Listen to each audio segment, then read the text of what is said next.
Welcome to the Masterpeace-Projekt. This is the first episode and we have a very special guest today. It's Jasmuheen. She is worldwide famous for her books of light nutrition. The Masterpeace-Projekt is about broadcasting new ideas to extend the horizon of people. And it's an honor to have you here, Jasmuheen. Thank you so much to accept our invitation. Oh, look, it's wonderful to be part of this. When I heard what you were doing, which was really just to put out uplifting, positive information, my heart just sang. We need this now more than ever before on Earth. Yeah, that's what I think too. Your main topic, what your books are about, is light nutrition. And there's a very famous movie here in Germany. It's called In the Beginning, There Was Light. And when I saw the movie, I was overwhelmed about this because I didn't know how many people actually exist out there which believe in that and which can do that actually. Can you tell us something about that? I just have to say thanks to Peter Straubringer. He did such a wonderful job. You know, he found me because he'd noticed his yoga teacher had had such a different energy, a big transformation. And he came and found me, and I was able to give him a lot of data for people to go and visit and film. And he had so much footage and he did such a good job. But it really just touches on the beginning. So much has changed, you know, from 1993 when I was given this gift without looking for it to what's happening now. I think there's about nearly 500,000 people who are very tuned to this, very aware, and are very slowly increasing that pure essence chi in their system because that's what feeds us. We're eating all the time, but just differently.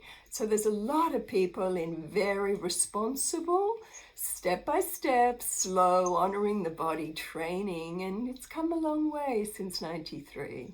Yeah, that's true. I mean, nutrition at all as a topic is more rising and it's getting more important. People are taking more attention of that. Actually, of course, many food is poisoned from glyphosate and everything, you know, from the Monsanto company or whatever they do with our food. It's mainly not good for us, for our health. So I think that's very good to take more attention about our food and what we consume at all. But of course, this sort of energy system, which we have as well, which is part of our consciousness, I believe in that as well. It's very important to spread this idea more and to, I think, combine the Western and the Eastern world, because they are kind of separated, or we don't have like the same similar words. For example, do you believe in the chakra system? Do you perceive them in some ways? Well, my reality since I've been source-fed, one of the things that I've had to look at is how is this possible? When I clicked into it, I had no idea. And I'm an energy field scientist. So I really like to study experientially because I was experiencing something many people said was impossible. And then I want to know how. And so I'm really interested in the 99.99999% space in the atoms, and that every atom operates like a chakra. So I don't do individualized chakra reality. I'm very much interested in the work of Nassim Haramein, who has, as a metaphysician scientist, he's proven that every atom is operating like a black hole, and he's now doing the mathematics to prove that it operates like a white hole. For me, it depends whether you're receiving or sending out radiating energy, because this source energy, what I call essence, which is what feeds us, is vibrating through that 99.9% space. And then I'm interested in the attributes, the experiential attributes of that space. And, you know, it has attributes like wisdom. This endless flow of wisdom, it has attributes that I'm in love with, which is love. You know, when I was 16, I just got overwhelmed by this divine love and I became addicted to it. I've been so interested in this triggering of an amplification and this release of this pure frequency of the greatest love we can ever know, from which all other love comes, and benevolence. There's this energy, this 99.9% vibrational space that's not space, that's consciousness, is benevolent. It's powerful, it's transformational, and it can nourish us. It can nourish us physically, it can nourish us emotionally and mentally and etherically. And you know, turning up the volume of this is an amazing thing because it lets you experience more of the natural magnificence of the human design. And nourishment's everything these days, because if we don't feed ourselves well mentally, and that's one of the things I think is the biggest thing to look at now. What are we feeding ourselves with mentally? Because when I wrote the book In Resonance, we talked about or shared research of that we are built to think before we feel, and our perception, our models of reality trigger feelings. So we can trigger through thoughts and how we perceive fear, sorrow, loneliness, and all of that drops our immune system, so we become physically vulnerable, and all sorts of diseases can happen. So we need to really feed ourselves well mentally with energies that are mental realities and models of reality that uplift us, that unify us, that allow us to relax in life and live as much as we can in the rhythm of peace and harmony inside ourselves and with all sentient life. So nourishment, yes, that's a huge one, especially mental nourishment. And on a physical level, I just love the work of Dr. Zach Bush, because I'm a great one in sharing people's research. You know, people, they might spend 30, 40 years. For me, it's been a lifetime of experimenting and playing with energy from the time I was 7, and I'm now in my 65th year. So I have a lot of research experience, and many others do, like Zach Bush's research in a plant-based diet and the benefits of this and how it eliminates so much physical disease. Now that's a very, very important field of research. Wow. Yeah, it's overwhelming. Like the studies which come together from every point of view, from the science, like they are shaking hands, like the quantum physics shaking hands, you know, with the biophysics, and yeah, it's getting more and more esoteric. Actually, you know, the true science. It's fantastic. But with your point of view, you're very far. You're talking like very huge master, to be honest, because you're like talking beyond the chakras. You're beyond the chakra system and beyond like yin and yang and dualism, so to speak. Yeah, that's fantastic. Yeah. I might. Sorry. I was just going to say, yes, my focus is the formlessness, the vibrational construct of formlessness as it flows through form. Because that's the conclusion I came to when people started to say to me, one, I either don't believe that you can be nourished in the way you're talking about. Most people think we're not eating, but we eat all the time. We just eat differently. So we're eating from this essence ocean that's flowing through us, that the cells are like just magnetically drawing whatever they need from the formlessness. So the experiential diving into what I call stasis. Now, stasis is silence, stillness, solitude. And all the ancients have talked about this, and there's so much commonality in all spiritual traditions, as all of you will notice from all the talks that you'll be sharing in this Masterpiece series. And I thought when I was young, I want to know experientially the commonality of all these traditions. Forget the differences. Let's go for the things that bind them all. And I want to know the truth of this experientially, not just here, because it's not enough to study wisdoms. You have to literally incorporate it. And as you can increase the purity almost by your focus on it, because that's quantum, that's the unified field. What you focus on, you will end up drawing back to you, because we're a system of energy. Energy sends out a collection of vibrational signals which trigger a response from the unified field, which is the old we create our own reality idea. So if we open with an intention to say, I want to experience the truth of the commonality of all the spiritual traditions on earth that are operating for the highest good of all sentient life. If it is for me to experience, I want to have this experience, this beautiful quantum field or unified field responds. If you say, I want to experience the magnificence of this human design, not just think about it, study it, or talk about it, but I want to know what this energy construct is really capable of when it's operating at its highest potential. You hold that intention, you put it out there, and you get all this benevolent, loving, unified field support. But if you can't think it, you can't have it almost. You got to be open. You got to be open-hearted. You got to be open-minded. Mm-hmm. Wonderful. Yeah, so that leads to the question, what was your highest or most beautiful spiritual experience in your life so far?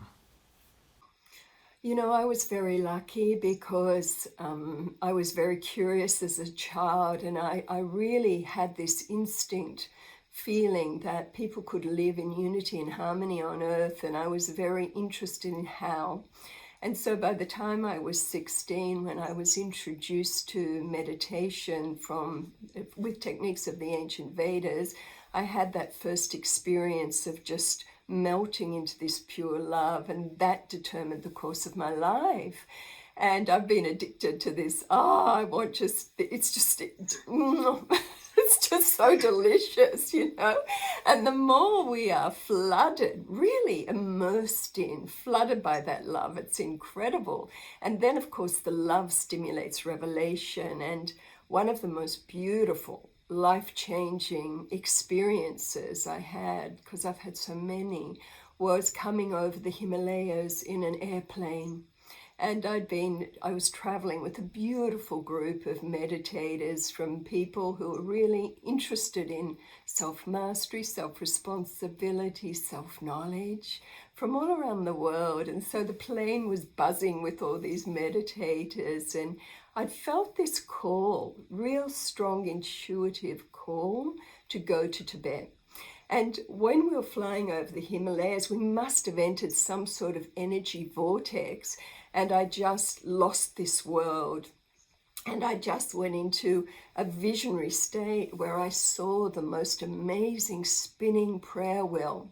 It was golden, it was so big, and I could see imprinted into the spinning prayer wheel was the symbology for the Kala Chakra, the highest teachings of Buddhism. But I could see also that there was a torus pattern of energy, and that all the world's spiritual traditions, beyond time, this was a simultaneous time reality, not linear. And it was all just flowing in energetically, the best of the best, all flowing in with all their symbols to add and imprint into the prayer wheel all the wisdom of all the past golden ages, and from the height of the golden ages and civilizations and spiritual traditions, the best of the best. And then it was spinning out all of this energy and knowledge and wisdom all around from the rooftop of the world. And I remember saying, wow, how big is this thing? And it was huge. And, I won't go in too much of the story, but I stayed in that visionary state, couldn't even move virtually when we got off the plane. My friends had to take me to the hotel and lie me down. And, I'm crying because the revelation was well, amazing. And I just looked at another level of it, and I realized that it was in operation through love. And that was what really got me, that this was a construct of the divine feminine, an energy matrix that was brought into the world because our hearts are ready. And humanity wants to go into deeper levels of unity. Most people want to get along. Most people are really sweet, kind-hearted people. And we just need good holistic education in our world to provide more choice. Like, if people are feeling, I want to live in peace, in harmony, then it's like, well, how? Where's the methodology? And I know that's what this series, with all the people you'll be interviewing, they'll be offering a little bit more insight and a little bit more methodology. And, you know, for me, it's like just unhook, go to stasis every day. Go unhook from this physical world, this man-made hologram of reality. It's just a hologram. Come back to the breath, come back to your heart, fill your heart with gratitude every day about all the things that you are really, really grateful for. And this heart filled with gratitude, the silence, the now moment, the stillness puts us into heart-brain coherence. And so we end up accessing so much from the unified field that's vibrating in us all and around us. And we just go, oh, wow, because we gain a much higher perception regarding what's happening in our life and what's happening in our world and where our world's going and all of that. That's wonderful. It reminds me to a story which had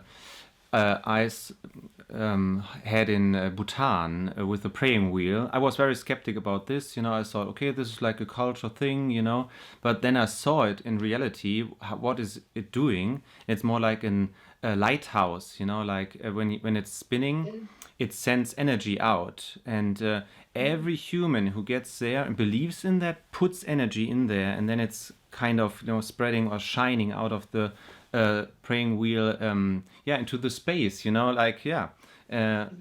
exactly like they believe in it. And then I realized, we are like feeding beliefs, it's like the ancient thought of gods, the ancient, like the Roman empires, they thought if you don't believe in a god anymore, the god dies. And that's why they built temples, and they always had a temple for the unknown god, like just in case. And it's sort of true. I mean, if we feed ideas, we put more and more energy in it, and then it gets reality. And this is maybe how we build reality in a big way.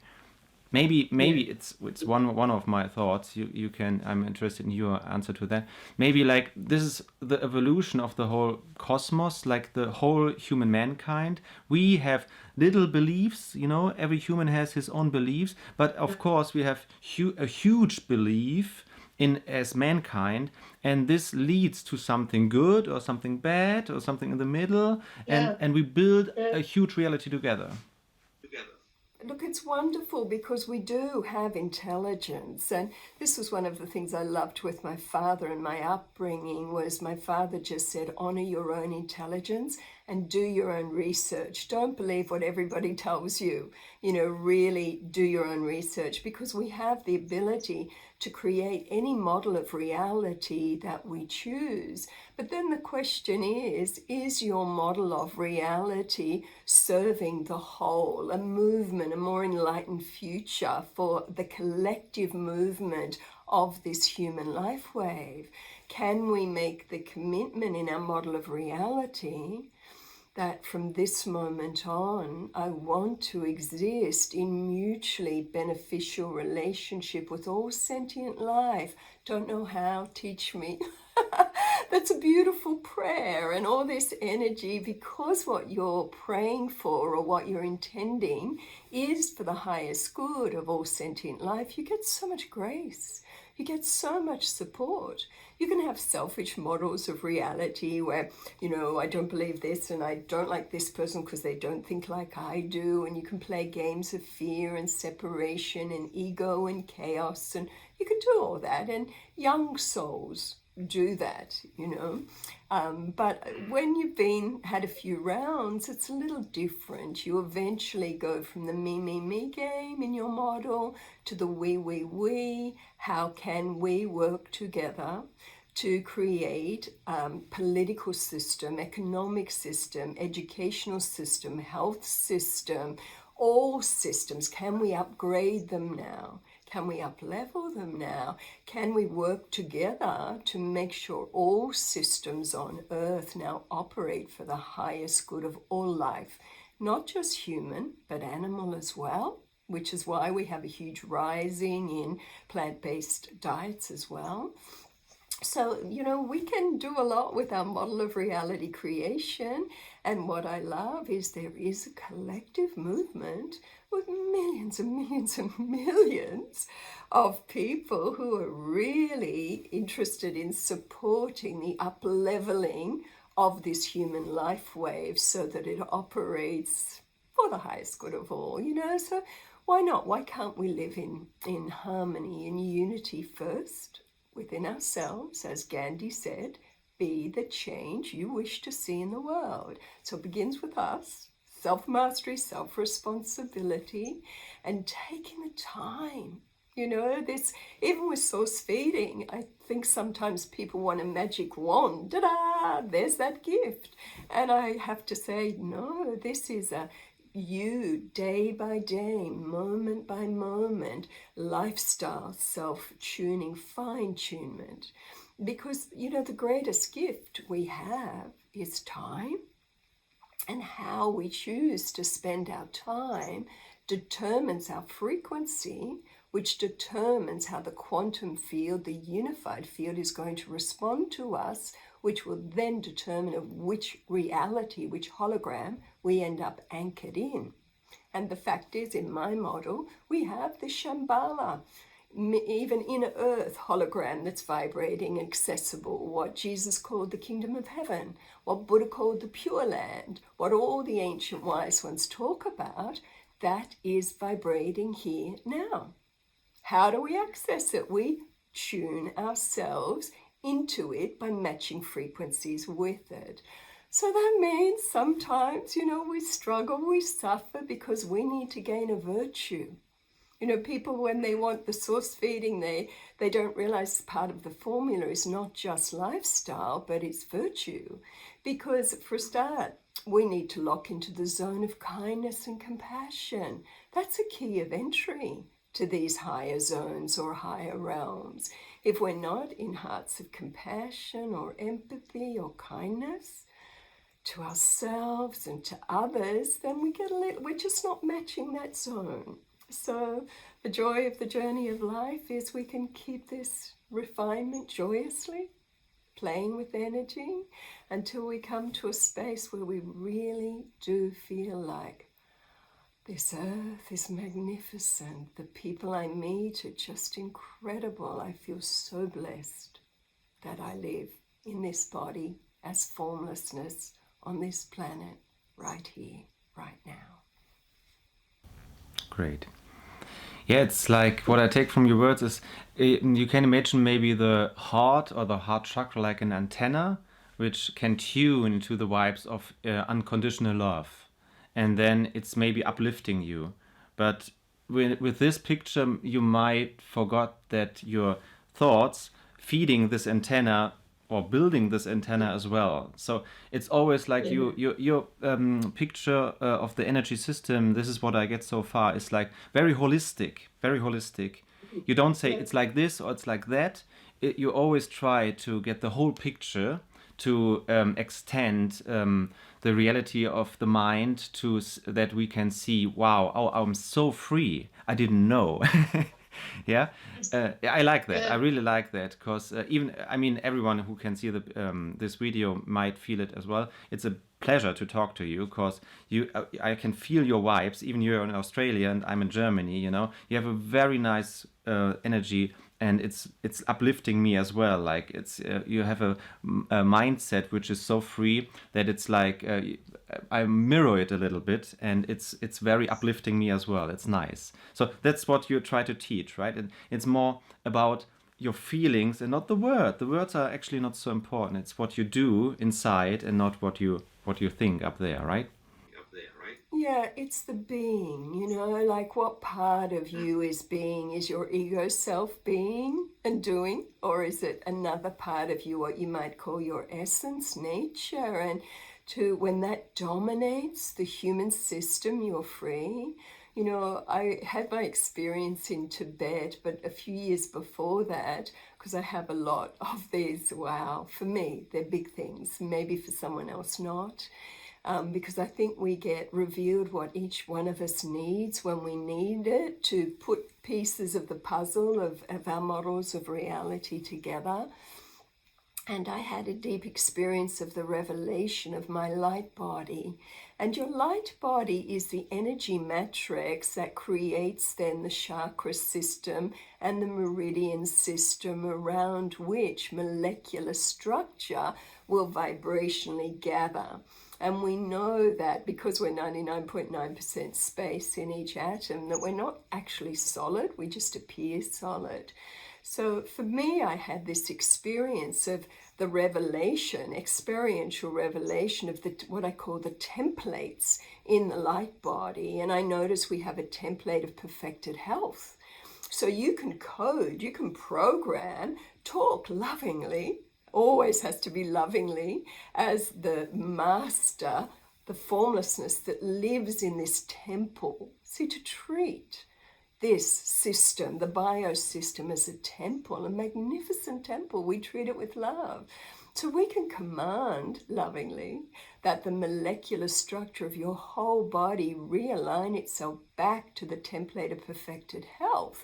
And if you do it enough and your body feels loved and that the master is in, you can recalibrate yourself back to health quite quickly. You have a template, what I call the hall, it's like a hall of communion, where you can experience telepathically and meet with beings that aren't of this realm at all. They're coming in from different star systems now. They come in from the ascended master realms. They're coming in from many matrices to support what's happening on Earth. And they'll just pop into your field. But to me, the secret is take yourself into the field of love. Go with absolute surrender, no agenda, and allow the field of love to gift to you what you are ready to handle. Because the body of light can just blossom like a lotus, blossom. You got to feed it like a seed, like soil that you fertilize, and you plant a seed and you feed it by your intention and your lifestyle and how you spend time.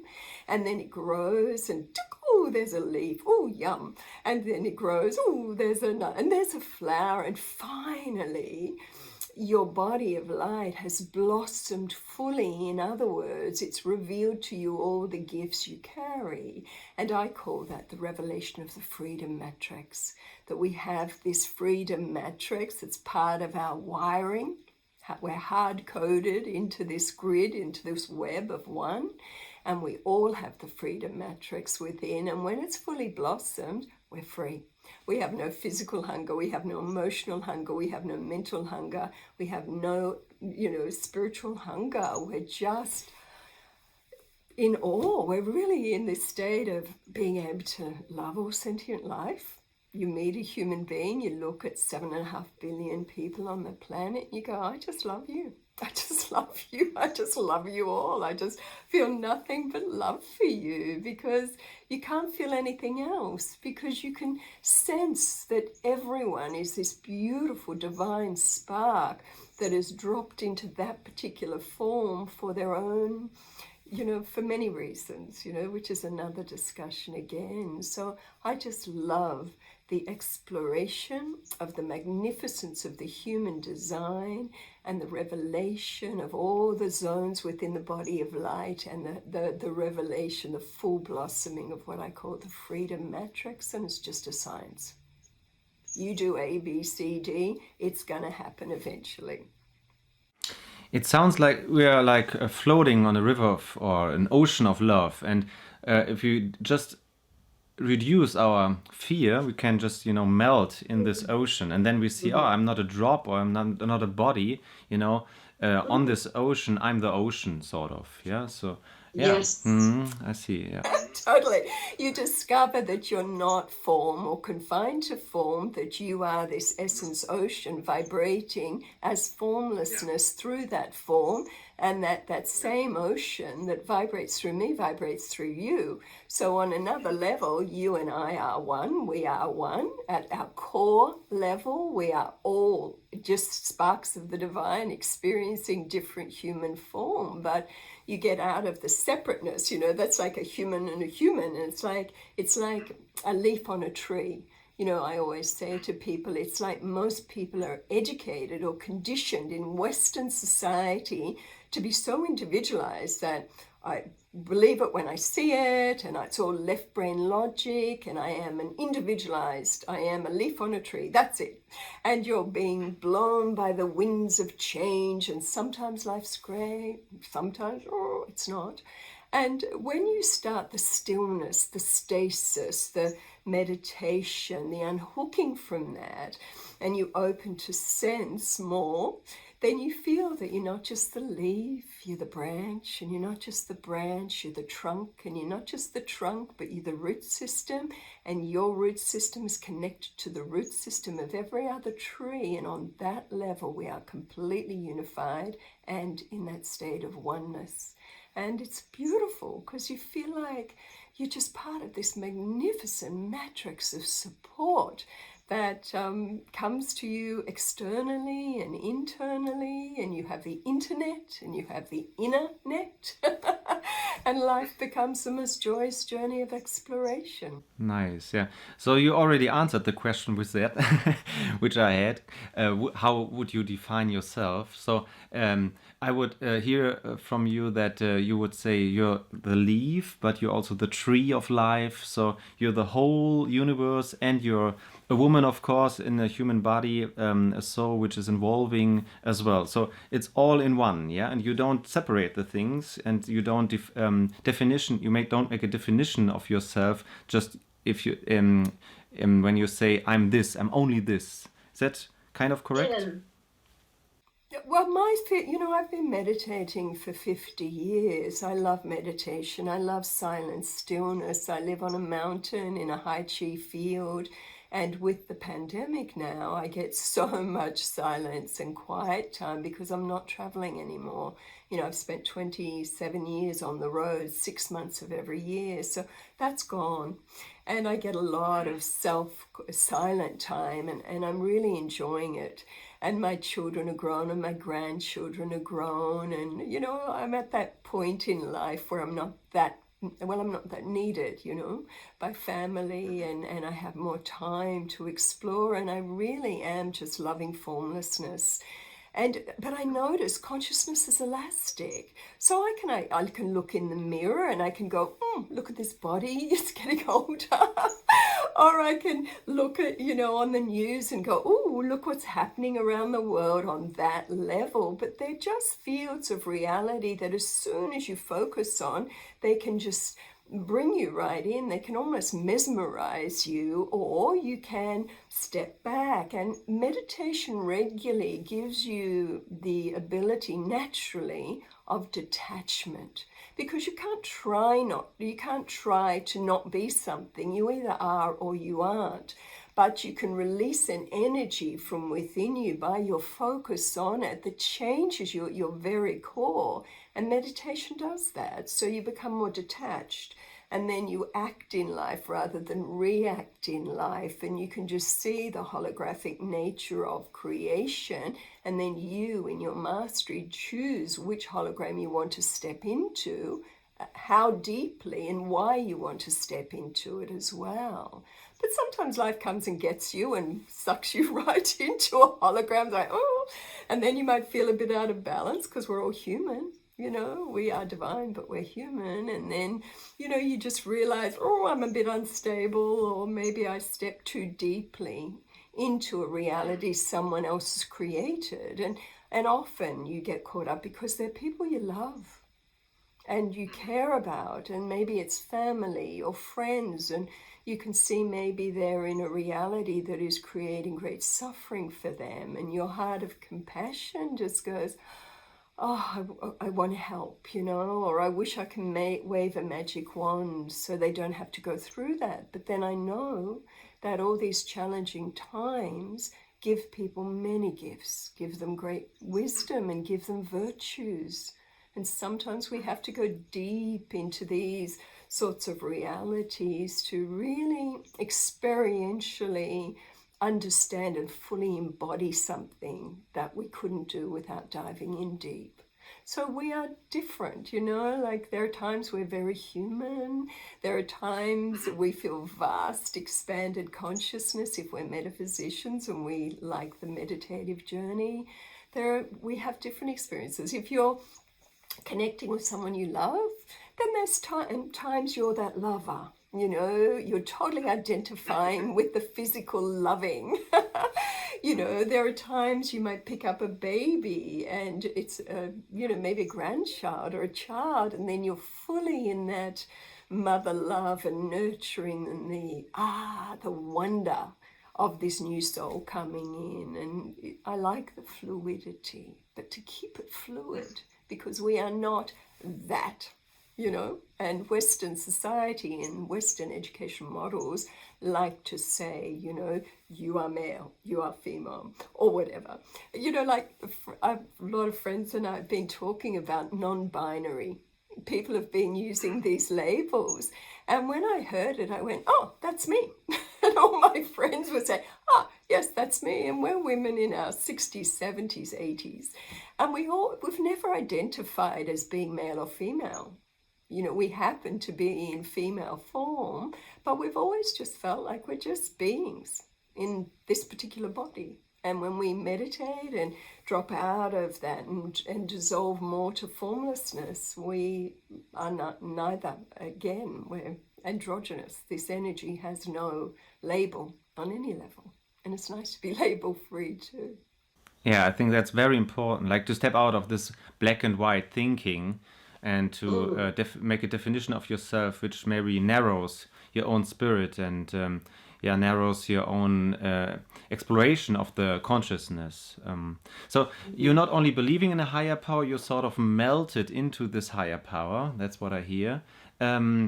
But I have to ask this question. I'm very sorry, but do you believe in God? Because from my point of view, this is my personal experience as well. If I talk to Christians, my little sister is a Christian and I love her to pieces, but it's always like the problem that I don't believe in Jesus like she does. And so the believing systems, even if like when I go to church with her, like the church is full of love and full of nice and powerful energy, and I just love these people and I love the church, but I wouldn't would say I'm a Christian. So I always see that this is like the point where it doesn't match, And one of my targets in this Masterpiece project is that we make it more smoother, then Christians can be a little bit more talkative to the esoteric movement, and the esoterics can open up maybe a little bit more for the Christians. So what is your point of view on that? Like, do you believe in God, or what is God for you, if I may ask? I'm a great believer in diplomacy. One of the things that I do when I'm connecting is I ask to connect essence self, pure self to pure self, and so that all our sharing is for our highest good, the highest good of the person I'm talking to and the highest good of myself. And I've also got this code because I think we're very computer-like in a way, and so you can program the fields, the unified field. So you set the intention for mutually beneficial relationship with friends, with family, with all networks, and you ask for diplomacy. And then you find that you say the right things at the right time in the right words, no matter who you're talking to, whether it's Christian, Buddhist, or anything like that. You just find the ability to share in the right language because you're interested in not creating separation. You're interested in unity and harmony, so you get the support to do that. I mean, I have no idea. I've never met a singular entity, even though I did a painting once of this, of a long bearded person creating things in 7 days. I've never had that experience, so I can't comment. But I have had experience of melting into a vibrational frequency of the purest love that I could only describe as divine. And I've seen my whole body, my third eye, explode till everything disappeared and all I was in was pure light. And in the light, there was a wisdom that spoke to me and has been doing that my whole life. And that's been my experience, that there's a vibration that is everywhere, in everything, in everyone, in that 99.9% space that is around us, that is so loving and so wise. And my greatest joy is it's benevolent. It is so benevolent.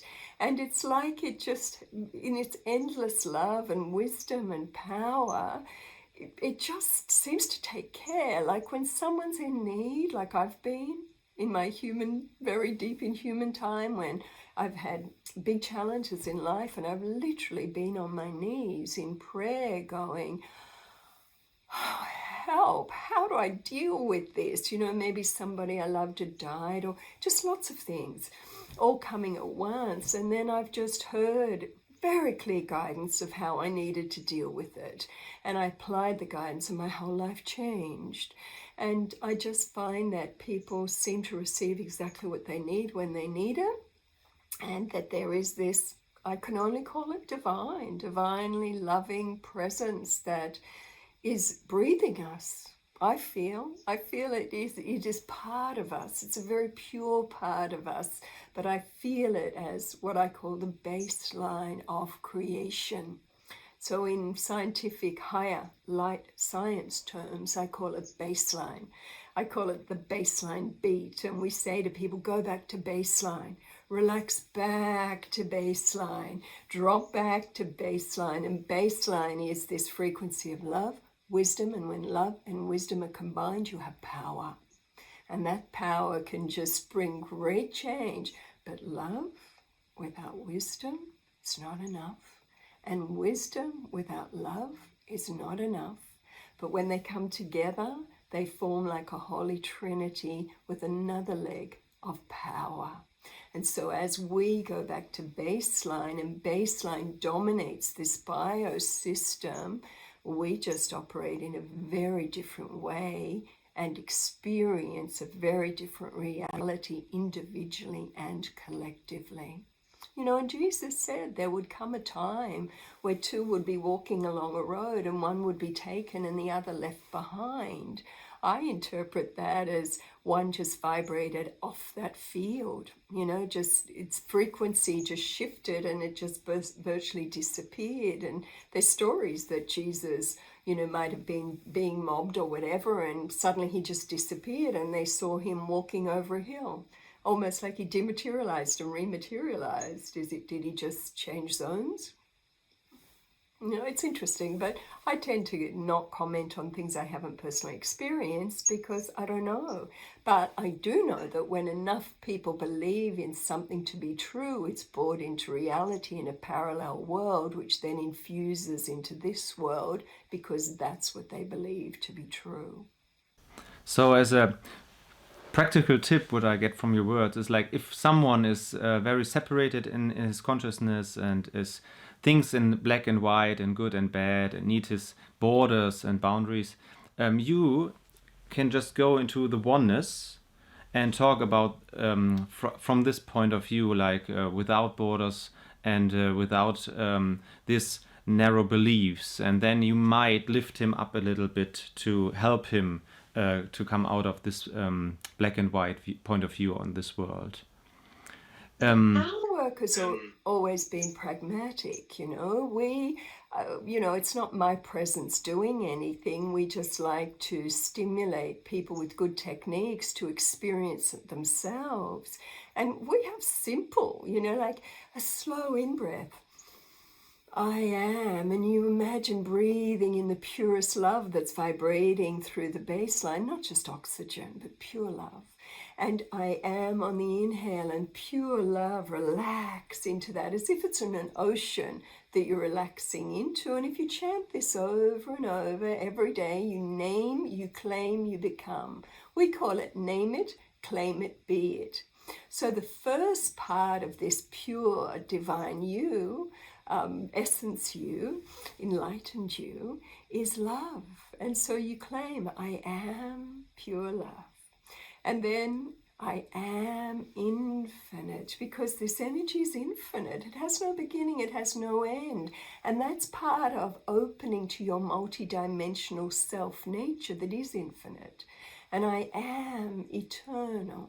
And that codes the cellular structure and slows the aging process right down and revitalizes your system, because it reminds your cellular structure of this eternal energy that's washing through it, this infinite energy that's washing through it, this love energy. So you recalibrate your whole biosystem just by these three things. I am pure love, I am infinite, I am eternal, and you transcend spiritual traditions. You transcend realities of separation, and you go into experience, because at our baseline, we are all beings of pure love, whose energy is infinite and eternal. And a drop of that expresses itself in this little clothing, for me in this life, of a woman, and for you in this life, as you are, and all the other seemingly different forms on earth. But we're all pure love, we are all infinite beingness, and we are eternal, all of us, in the purer levels, the roots of the tree, not the leaf. Yeah, and so, of course, that's where we come from and where we write in, if you feel it or not. So maybe the whole human mankind leads to this as well, that more and more people experience this, what you're experienced and just told us with your words. And so do you think that like this is an evolution, a progress, that more and more people are kind of waking up or like feeling this sort of internal love and dive into this sort of field, and then we are more than one than we are now? I think the human heart is hungry. I think we've used free will to create many realities, individually and collectively. I think we've explored the reality of duality for eons of time. We've created war, we've created poverty, we've created chaos, we've created corrupt political systems. We've been playing in that field with our energy in very interesting ways for a long time. And I think many people are like, oh, I'm done. Can't we do something else? And, it's not that you're running away. It's just you've done it, And after a while, humans get a bit bored with the same old. And I think a lot of people are just like, they don't find it interesting anymore, to support the games of fear and separation and dominance and power and, the money going over here and these people having not enough and, over here a lot, or the games of control and patriarchal systems that don't honor the totality. Like, I love systems where right brain, left brain are in harmony. So we're in a marriage of logic and intuition, because both brains offer different gifts, both hemispheres. And when we come into a unified state, because for me, I think we just stimulate the pineal gland to produce more DMT, which it naturally does. We stimulate the pituitary gland to produce more amrita, which is what the ancients talk about. And the vibration going through left, right brain hemispheres sets up a different dynamic. We go from beta frequency, which is the dual-natured world, through the alpha frequency zone to the delta and so forth. And then the physiology of the body is different. So people are feeling the effects, you know, they're going, oh, I know we can do better. I know, you know, I don't feel like I'm operating at my best version self. My heart's empty. I want more. I want quality time with quality people. For example, that's a big one right now. And they're prepared to do what's required. Maybe they're lightening up their diet because they feel better. Maybe they're doing yoga more regularly. Maybe they're doing Qigong or Tai Chi. Maybe they've turned on to stasis meditation. They're starting to feel something different. Their brain waves are changing. They're getting fitter. They're getting healthier. The body's working differently. They've got strong immune systems. So we just say to people, play, play, play, play. You are an energy construct. You're a system of rhythms of energy, and you can fine-tune yourself through your mastery of your mind, through your lifestyle, through how you're spending time. See what you feel good in, what you like. You're the master of your reality in your life, and people may tune themselves very differently to how I do.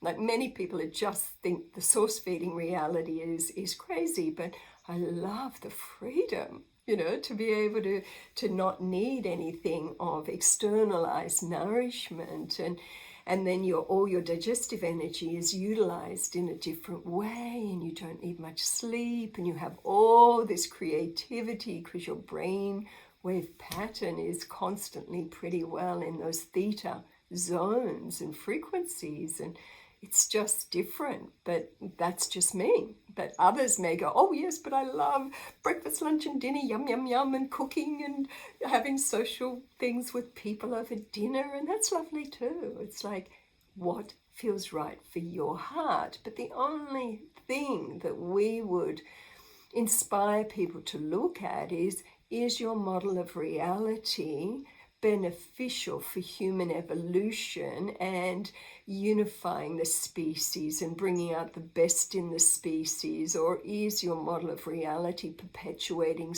fear and suffering and separation? Yeah, that's very true. Society brings us to the point where we should feed the me, like me, the me society, and Facebook and Instagram and all these social media is helping us to, making like advertisement for ourselves 24 hours, 7 days a week. And so maybe it's, if we like fulfill our needs, like our truly needs, like true love, true conscious, the spiritual needs, then like this kind of wrong greed reduces, and we find more, and we feel ourselves more, and then we feel good with ourselves, and we see how less we need, that we don't need stuff. I always wonder, like even with myself, sort of spiritual evolution, or however you want to call it, it's more and more getting reduced stuff, not adding stuff. Because normally you think, okay, I have to reach a target, I have to get something, but no, it's more letting go and feel yourself like more and more. Sorry, but more and more like naked, you know, like you come on the world, like your soul is getting more naked, and you let stuff go, and then you see, oh, it's purifying myself. It's not like I'm not ashamed of myself anymore. I don't believe in bad energy anymore, or that someone wants something bad for me. I forgive him. And then you come to the conclusion, like you said it, and it with wonderful words, like, you flower up a little bit. It's like your soul. It's like a flower and opens up, and then you see, wow, it was already in me, and it was already good, and I don't have to add anything on myself. And this is what this is my question. Did I get it right? Because I still have the idea in my mind that the evolution of the Earth is like an evolution, but maybe the wrong idea was we have to add something. Maybe it's the same, like it's open up, and we see that we have to let things go, and then the human mankind sees it is already what it is. I always like the iceberg principle. And, you know, our Western, particularly educational system, has us identify with the tip of the iceberg that's out of the water, whereas the Eastern tradition tends to say, drop back, look under the water and discover the rest of you. And so, you know, there's this huge beingness that you are that expresses in this tiny form on the tip of the iceberg. And we get so, you know, mesmerized in that and the form and what we look like and, you know, all the social media and just all of that identification. But it's a matter of if you identify with your human ego personality construct, then that's going to be your experience. But if you can unhook and relax back, you're not adding, you're rediscovering. So you just relax, drop back into the totality of that which lies at your core, because we are this vast multi-dimensional beingness expressing in human form. And that's why meditation and silence and stillness has been recommended for thousands and thousands and thousands of years. You know, even with source feeding, we found our Qigong master 6,000 years ago in China, in the Wudong Mountains, where I went not too long ago, the home of Lao Tzu. He lived there for 42 years. They just meditated, they were in silence, they were in high qi fields of Mother Nature, they were practicing Qigong, living a very different lifestyle to a Western life. And they just found the energy was so pure, they naturally stopped taking external nourishment because they were vibing in a different way. They'd relax back into another energy field. And so, you know, it's not a time of learning, it's a time of remembering, and it's a time of re-experiencing, not the human self, but not to judge it either. Like, we're all crazy humans. We've all got these personalities, you know, and I know for me, people either really love me or they don't like me at all, the personality. But that's just the human self, and we don't have to fix it. We just simply have to allow the what's beneath the water, the dominant part of ourself, the potential, the essence, nature rise, dominate, and be like a volcano. So it's like goes right up through the tip and just vibrates out into the world, and it becomes like a magnetic attractive pattern, and people love to be in the presence of people who are embodying peace or who are embodying love, and who, you know, you're in their presence and it's like yummy. We like yummy.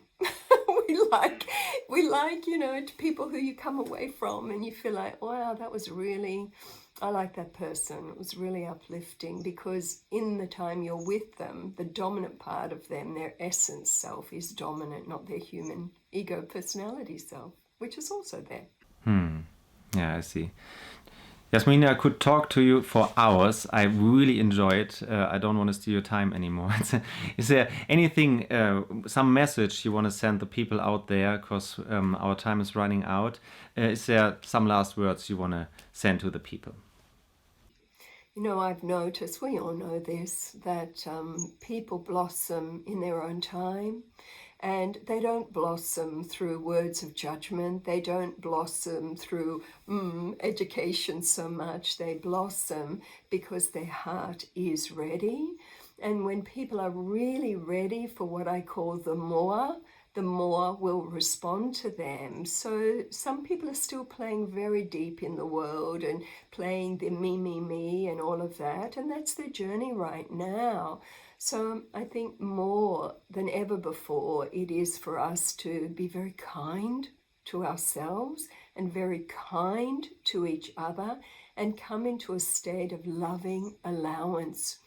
Be in the vibration where you have a life that is filled with grace, and maybe what you feel is magic, and you're like, oh, thank you, thank you, thank you.